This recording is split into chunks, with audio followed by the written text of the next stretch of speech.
অকাবিল মানব না, দখল করতে দেব না, মানি না মানব না, অকাবিল মানব না। এ ঠিক কিনা জোরে বলেন, এ ঠিক কিনা জোরে বলেন। অকাবিল প্রত্যাহার করতে হবে।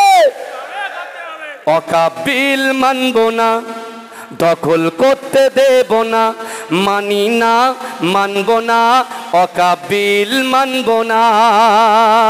মোদি তুমি যতই বলো অকাবিল মানব না, গোরস্থানের জায়গা মোরা দখল করতে দেব না। এ কথা ঠিক না বল, এ কথা ঠিক না বল। মোদি তুমি যতই বলো অকাবিল মানব না, গোরস্থানের জায়গা মোরা দখল করতে দেব না। মোদি তুমি যতই বিল পাশ করে দাও না, মানি না মানব না, অকাবিল মানব না। আল্লাহর ঘর মসজিদগুলো কেন ছিনিয়ে নিবি বল, আল্লাহ তোদের ছাড়বে না তো কেন হয় না তোদের ভয়।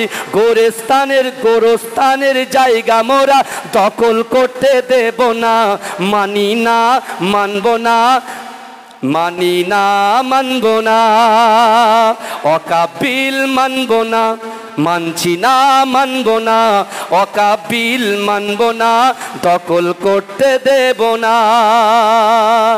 জেগে ওঠো মুসলমান, ঘুমিয়ে আর থেকো না, মোদের দেহে থাকতে প্রাণ ছিনিয়ে নিতে দেব না। যুদ্ধ মোরা করতে রাজি, পিছু তবু হব না, মানি না মানব না, দখল করতে দেব না। এখানে একটা কথা আছে, ভালো করে শোনো, একটুকুনি 1 মিনিট টাইম চেয়ে নিচ্ছি। এখানে লেখা আছে যে বিশেষ করে জেগে ওঠো মুসলমান। এই জেগে ওঠো মুসলমান এই কথাটাকে আবার অন্য ব্যাখ্যায় করে নিয়ে যাবেন না। আমরা জাগতে হিন্দু ভাইদের বিরুদ্ধে জাগতে বলিনি, আমরা খ্রিস্টান ভাইদের বিরুদ্ধে জাগতে বলিনি, আমরা জাগতে বলেছি ওই সকল যুবকদের যারা আজকে বাড়িতে শুয়ে আছে। আল্লাহর কোরআন বলছে বান্দা, আহাসিবান নাসু আইতুরাকু আইয়াকুলু আমান্না ওয়া হুম লা ইফতানুন। আল্লাহ বলছে বান্দা তোমরা যারা ঈমান এনেছো তোমরা কি মনে করো আমি আল্লাহ তোমাদেরকে ছেড়ে দেব? ওয়া হুম লা ইফতানুন, আমি আল্লাহ কি তোমাদের পরীক্ষা করব না? তাই আমি আপনাদেরকে বলতে চাই, কারোর ভোট ব্যাংকে আমরা আঘাত করতে চাইনি। আমরা শান্তশিষ্টভাবে কাঁধে কাঁধ মিলিয়ে আগামী দিন ব্রিগেডের ময়দানে ইনশাল্লাহ আসবো। আসবেন তো? এই দেখেন ব্রিগেড ময়দানে হয়তো এসছে যে আমরা চান্স নাও পেতে পারি, তাই বলে আমাদের কোনো কষ্ট নাই, কোনো বেদনা নাই। কারণ এ পরীক্ষা ইমানি পরীক্ষা, আল্লাহকে খুশি করার জন্য, কোনো ব্যক্তি কোনো মানুষকে খুশি করার জন্য আমরা যাচ্ছি না, একমাত্র আল্লাহকে খুশি করার জন্য আমরা যাচ্ছি ইনশাআল্লাহ। যাই হোক, অনেক কথা বললাম। আল্লাহ উভয়কে, বিশেষ করে এই আন্দোলনটাকে আপনার 2020 মনে করলে হবে না, এটা টেস্ট করতে হবে। কারণ কি, ম্যারাথন রেসের ম্যারাথন করতে হবে, ম্যারাথন। এখন তো অনেক কিছু দেখছেন, সুপ্রিম কোর্ট থেকে এই অর্ডার এসছে।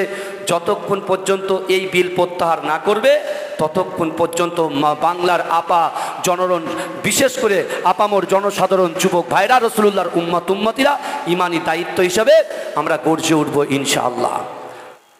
ময়দানে আমি, আপনি, আমরা দলবদ্ধভাবে, একত্রিতভাবে আমরা যারা বসে আছি বা আমরা যারা এসেছি, আমরা সকলেই জানি আমরা কি উদ্দেশ্যে এসেছি, কেন এসেছি। কারণ আপনারা দেখতে পাচ্ছেন বর্তমান পার্লামেন্টে যে সরকার চলছে, মোদি সরকার, প্রত্যেকটা জায়গায়, প্রত্যেকটা রাজ্যে একটা কওমকে লক্ষ্য করে যেভাবে কোন ঠাসা করার চক্রান্ত করছে, আমি সেই সরকারকে বলতে চাই, সেই মোদি বাবুকে বলতে চাই, আপনি দেশের জন্য, দেশের উন্নতির জন্য যদি মুসলমানদের কাছ থেকে রক্ত চান, আমরা রক্ত দিতে রাজি আছি। আপনি দেশের জন্য, ভারতবর্ষের জন্য যদি অর্থ চান, আমরা মানুষের দ্বারে দ্বারে গিয়ে অর্থগুলো আপনার কাছে তুলে দিতে রাজি আছি। কিন্তু আপনি শুধুমাত্র মসজিদ, মাদ্রাসা, ঈদগাহ, খানকা, কবরস্থান নেওয়ার জন্য, যে কোন ঠাসা করার জন্য মুসলমানদেরকে আপনি অ্যাটাক করছেন, আমরা সব দিতে রাজি আছি, কবরস্থান দিতে রাজি নই, মসজিদ দিতে, মাদ্রাসা দিতে রাজি নই, মসজিদ দিতে রাজি নই। জোরে বলেন ঠিক কিনা? কারণ আমাদের প্রফেট হযরত মুহাম্মদ মুস্তাফা সাল্লাল্লাহু আলাইহি ওয়াসাল্লাম নিজেই বলেছেন, দেশকে ভালোবাসা ঈমানের অঙ্গ। আজকে যখন আমরা সেই ওয়াকফ কালা কানুন নিয়ে রাতারাতি যে ওয়াকফ বিলটা পাশ করা হলো, তারই বিরুদ্ধে আজকে মুসলমানদের সেন্টিমেন্টালে যারা আঘাত করেছে, আজকে মুসলমান যুবকেরা আপনার প্রত্যেকটা জায়গা থেকে, প্রত্যেকটা গ্রাম থেকে, প্রত্যেক জেলায় থেকে যে সকল যুবকগুলো এই জান্নাতের বাগানে বিশেষ করে আল্লাহকে রাজি খুশি করার জন্য আজকে আমরা এই ময়দানে হাজির হয়েছি, বিশ্বাস করেন আমি আপনাদেরকে বলতে চাই, কোনো প্ররোচনায় পা দেবেন না, কারুর কথা শুনতে যাবেন না। কারণ বিশ্বাস করেন আপনার আমার বাপ দাদারা অক্লান্ত পরিশ্রম করে, হাড় ভাঙা খাটনি খেটে, প্রখর রৌদ্রের মাঝখানে তারা কষ্ট করে, কৃষি কার্য করে বহু টাকাগুলো কেউ মাদ্রাসায় দান করেছে, কেউ ঈদগাহে দান করেছে, কেউ খানকায় দান করেছে, কেউ বড় বড় শিক্ষা প্রতিষ্ঠানে দান করেছে।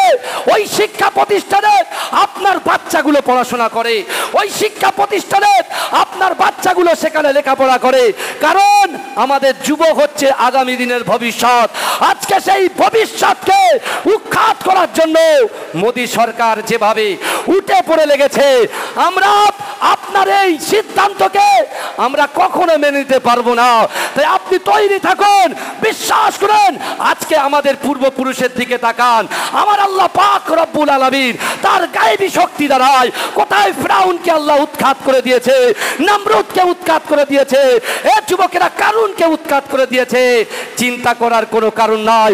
আজকে মুসলমানদের কলিজার ভিতরে আল্লাহর যদি ভয় থাকে, রাসূলুল্লাহর মহব্বত থাকে, আর আজকে যদি আল্লাহর কাছে আমরা নামাজের পার্টিতে দরখাস্ত করতে পারি, অবশ্যই নমরুদ, ফিরাউন, কারুন এদের মতোই মোদী সরকারকে আল্লাহ উৎখাত করে দেবে। এই কথা ঠিক না ভুল কথা বলেন না? এই আল্লাহ বলছে মান কানা লিল্লাহ কানা আল্লাহু লাহু, যে ব্যক্তি আমার হয়ে যায় আমি আল্লাহ তার হয়ে যায়। জোরে বলে। কিন্তু আমার ভাইরা, আজকে আগামী 26 এপ্রিল ব্রিগেড ময়দানে আমরা যাব, আমরা অবশ্যই যাব, কিন্তু গণতান্ত্রিক পদ্ধতিতে, যেহেতু বাংলা সম্প্রীতির বাংলা, ঐক্যর বাংলা, আমরা শিখ, ইসাই, হিন্দু ভাইরা একে অপরের সঙ্গে কাঁধে কাঁধ মিলিয়ে ঘোরাফেরা করি। আপনি একটু ভালো করে লক্ষ্য করুন, ফজরের নামাজটা যখন পোলেরাটের মসজিদে আপনারা আদায় করে কমপ্লিট করে আপনারা যখন এখানে ব্যবসার জন্য আসেন, এখানে অনেক আমার হিন্দু ভাইরা তারা ফুলের ব্যবসা করে। কথা ঠিক না ভুল বলেন? কথা ঠিক না ভুল বলেন? তারা ফুলের ব্যবসা করে, আর একজন ভাই সারাক্ষণ অক্লান্ত পরিশ্রম করে মাঠে খেটে তারা এখানে সবজির ব্যবসা করে। কিন্তু বিশ্বাস করেন এ বাংলা ভ্রাতৃত্বর বাংলা, এই বাংলাকে উত্তপ্ত করা যাবে না। কারণ এ বাংলা মুজাদ্দেদ জামান দাদা হুজুর পীর কেবলা রাহমাতুল্লাহ আলাইহির বাংলা, এ বাংলা বশিরাত আল্লামা হুজুর রাহমাতুল্লাহ আলাইহির বাংলা, এ বাংলা শাহ জালালী রাহমাতুল্লাহ আলাইহির বাংলা, এ বাংলা আপা মোর জনসাধারণের বাংলার বঙ্গের খ্যাতনামা বক্তাদের এই বাংলা। অর্থাৎ এই বাংলায় আমরা কখনো আপনাদের এই সম্প্রীতির যে বিশেষ করে ছোট্ট করে উস্কানিমূলক কাজ দিয়ে এই বাংলাকে উত্তপ্ত করা যাচ্ছে না, যাবে না। জোরে বলুন ইনশাআল্লাহ। কিন্তু আমার ভাইরা, আমাদের মাথাটা একটু ঠান্ডা রাখতে হবে। আমরা অনেক সময় আবেগের বশে বহু কিছু করে ফেলি। দেখেন, আজকে আমি কোনোদিন আজ পর্যন্ত এরকম সমাবেশে আসি নাই। আমার ভাইরা গিয়েছে আলহামদুলিল্লাহ, কিন্তু আজকে আসতে বাধ্য হয়েছি। বুঝতে পেরেছেন? আপনারা জানেন রাত্রে করে জলসা করি আমরা সবাই এখানে আছি, অনেকে জলসা জুলুস করি। তা জলসা জুলুসে গিয়েও কিন্তু আমরা এর প্রতিবাদ আমরা সেই ডে 1 থেকে, যেদিন থেকে এই জলসার ময়দানে নেমেছি সেদিন থেকে বলে আসছি। কিন্তু আমার ভাইরা, একটা জিনিস মনে রাখতে হবে, আজকে আমরা যারা এই জান্নাতের বাগানে এসেছি, বিশেষ করে এই যে বিপ্লবী জায়গায় এসেছি, আজকে এই দেশকে বাঁচানো হচ্ছে আমাদের নৈতিক কর্তব্য। কথা ঠিক না ভুল? কথা বলেন না? আপনারা শকুন থেকে বাঁচার চেষ্টা করেন। যদি বলেন কেন শকুন কি, একজন শকুনের বাচ্চা, সে তার বাপকে বলছে যে আমি একটু মানুষের গোশত খেতে চাই, আমি মানুষের গোশত খেতে চাই। শকুন চিন্তা করছে কি করবে, কারণ আল্লাহ তো কোরআনে আমাদের ইজ্জত দিয়েছে। আল্লাহ বলছে ওয়ালাকাদ কাররামনা বানি আদম, আমি আল্লাহ বানি আদম সন্তানকে ইজ্জত দিয়েছি, সম্মান দিয়েছি। আল্লাহ কিন্তু আমাদের বিবেক দিয়েছে, ভালো করে বুঝবে, বিবেক দিয়েছে। তা শকুন কি করছে, চিন্তা করছে, মখলুকাতের সেরা আল্লাহ ইনসানকে করেছে, মানুষকে করেছে। শকুন চিন্তা করছে কি করা যায়, কি করা যায়, কি করা যায়। তা তখন শকুন কি করলো, এক টুকরো গরুর গোশত নিয়ে, বুঝলেন, মন্দিরের সামনে ফেলে দিলেন। আর শুকরের গোশত খাওয়া হারাম মুসলমানদের জন্য, তখন ওই শুকরের গোশতটাকে এক টুকরো এনে মসজিদের সামনে ফেলে দিলেন। ব্যাস, এবার হিন্দু মুসলমান লড়াই শুরু হয়ে গেল।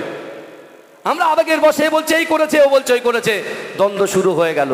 তারপরে কি মারামারি হলো, 2-4টে লাশ পড়ে গেল, ব্যাস। তারপরে শকুন কি করলো, ঠান্ডা মাথায় সেখান থেকে মানুষের গোশত নিয়ে তার সন্তানের কাছে গিয়ে দিয়ে দিচ্ছেন।